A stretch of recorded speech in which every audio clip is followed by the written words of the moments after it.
Hello! 140 years ago, a grisly murder happened very near to where we're sitting on Babbacombe Beach, on the lovely Babbacombe Bay. Murders are not all that uncommon, but this one led on to one of the strangest stories in the annals of crime. We are writing at the edge. I'm Keith Rossiter. This is Jason Mann. Hello. Jason has been researching the bizarre story of John Lee, the man they couldn't hang. Yes, a fascinating story. Let me take you back to 1885. It's a cold, bleak morning, and we're at Exeter Prison, and the condemned man, John Lee, John Babbacombe Lee as he was later known, is standing on the gallows. They pull the lever to make the trapdoor drop away. It doesn't work. Nothing happens. They go away, they try again. Once again, it fails. And they try a third time, and once again, despite checks, nothing happens. And once that happened, the prison governor decided to stop the whole process. And from that remarkable story, John Lee became a legend as the only man the British justice system couldn't hang. So was it divine intervention? Was it some kind of sabotage? Was it some kind of mechanical problem? Who knows? But that's what we'll be talking about today. So tell us a bit about this John Lee. Who was he? So John Henry George Lee was born in 1864. He was born in rural Devonshire. He was a poor boy with few prospects, really. He held a few odd jobs. He spent a brief time in the Royal Navy, and then he went on to become a servant in households. And the most notable position he held was at the home of a spinster called Emma Keyes, who lived in a very secluded spot at Babbacombe Bay, Torquay. Now, Lee had committed an offence once before. It was petty crime, actually. But in the eyes of the police later, it stood out to them and helped to finger him as as the murderer. So let's jump forward to the murder itself and skip over John Lee's childhood, which I don't think we know very much about anyway. What happened on that night? So it was a cold night. It was November the 15th, 1884. And what happened was that people were called to the home of Emma Keyes, which was called the Glen. And the house was alight, and they found Emma Keyes dead. Her throat had been slit. She'd suffered a fractured skull. And what had happened was there had clearly been an attempt to cover up the evidence. A fire had been started which severely damaged the house. Now, John Lee was also found in the house, and he was injured, and he had blood-stained marks on him. And for a variety of reasons, he was quickly finger-pointed as the most likely person to have committed this crime.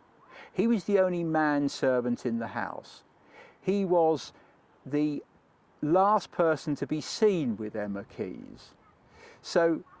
And also, the police took into account that he had committed a crime in the past, albeit it was nothing to do with violence. But nevertheless, to the police, it helped to point the finger of suspicion in his direction. For anyone who hasn't been to Babbacombe, allow me to paint a picture of where we are. So it's a beautiful bay. We're on a sickle-shaped beach, which is quite stony, in fact very stony. The beach is protected by a stone-built quay, but this wasn't here at the time of the murder.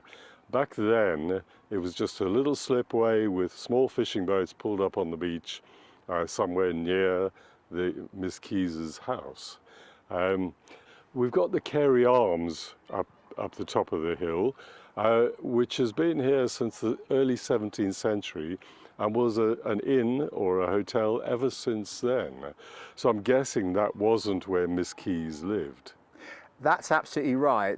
It's often, the mistake's often made that the assumption was the Carey Arms had been Miss Keyes's house, but that's not actually correct, because I've been looking into some of the photographs and it's very clear that her property, the Glen, was about a couple of 100 metres away really in what is now a car park.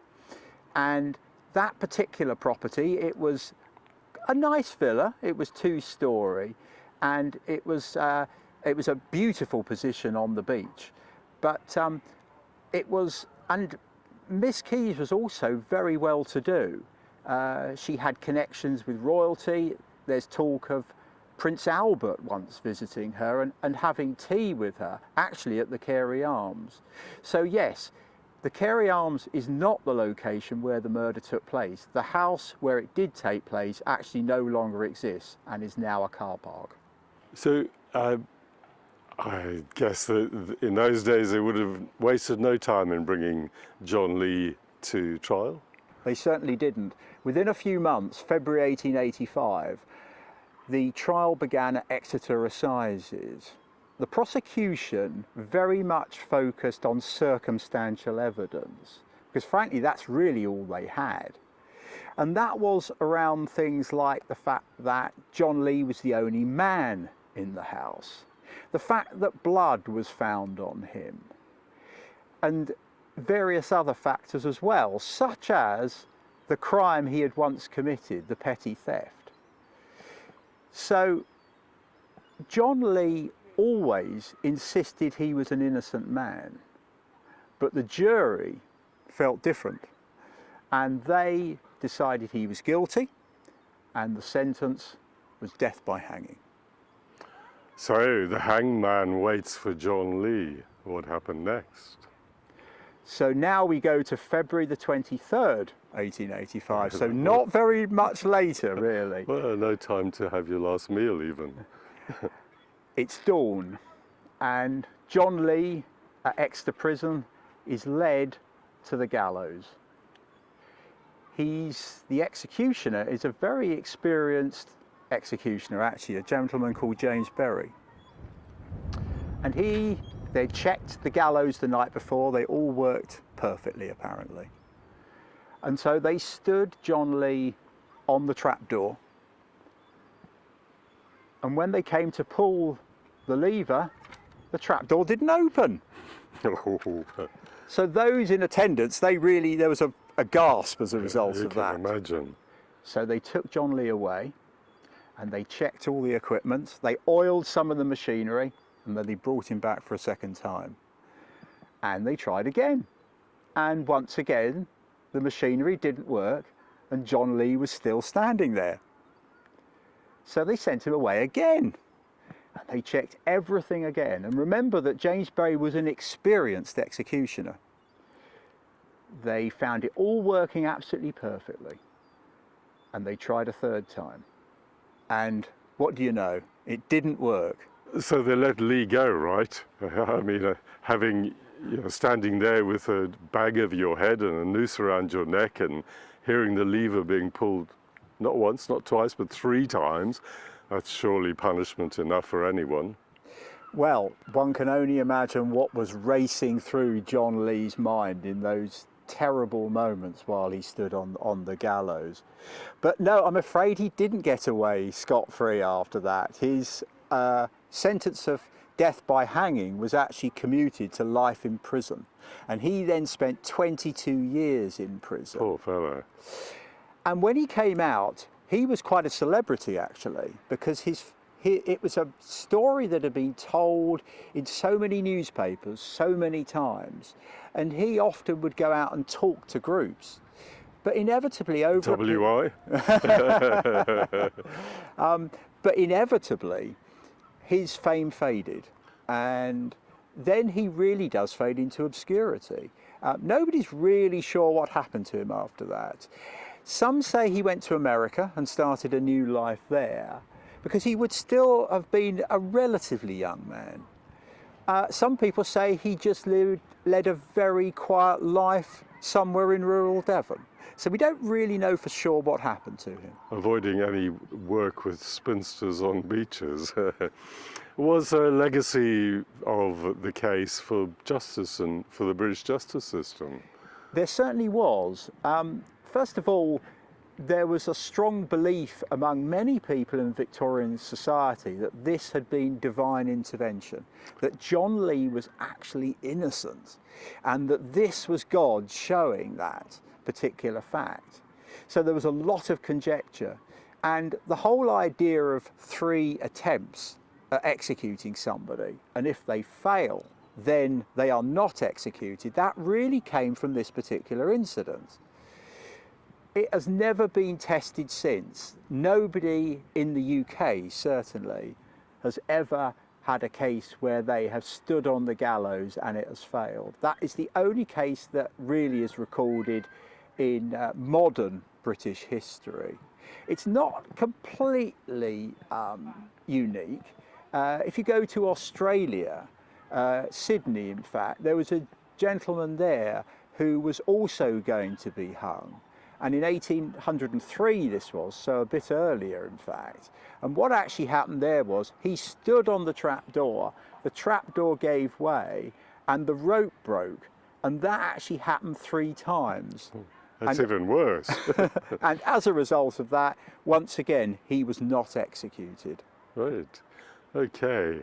Well, I guess I can understand the feelings of some of the Victorians, because they weren't that far removed from a pre-jury era, and I bet there were a lot of Victorians who just couldn't accept the idea of a jury trial, and to them God was the ultimate and only judge.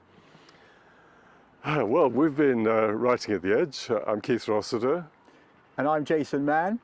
That lovely story is another example of when truth is stranger than fiction. Join us next time when we will explore how writers can create fictional crimes and fictional criminals to match the story of John Lee, or John Babbacombe Lee, the man they couldn't hang. Thanks for listening. Thank you, bye.